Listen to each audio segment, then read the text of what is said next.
মেহনতি মানুষ রক্ত পানি করে তারা উপার্জন করে।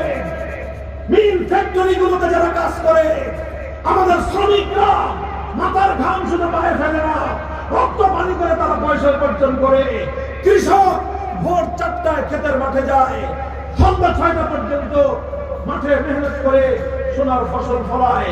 দিন মজুর রিক্সাওয়ালা রক্ত পানি করে প্যাডেল ঘুরে সারাদিনে 1000-1200 টাকা কামাই করে।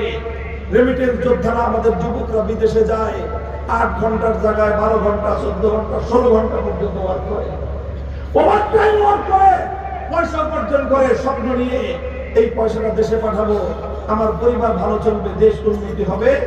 আর এই সব টাকা দেশে জমা হওয়ার পর অল্প কিছু মানুষ, কিছু রাজনীতিবিদ, কিছু দুর্নীতিবাজ আমলা মিলে সঙ্গে যুক্ত হয়, কিছু দুর্নীতিবাজ আর কিছু দিন খেলাপি শিল্পপতি, 3 শ্রেণীর মানুষ মিলে একটা দুষ্ট চক্র গড়ে তুলেছে।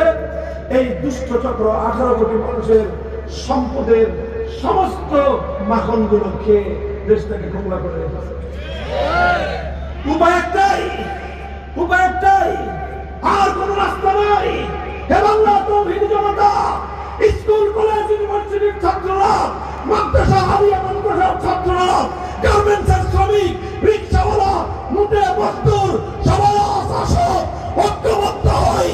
270 বছর পর্যন্ত কোরআনী শাসন থেকে আমরা বঞ্চিত।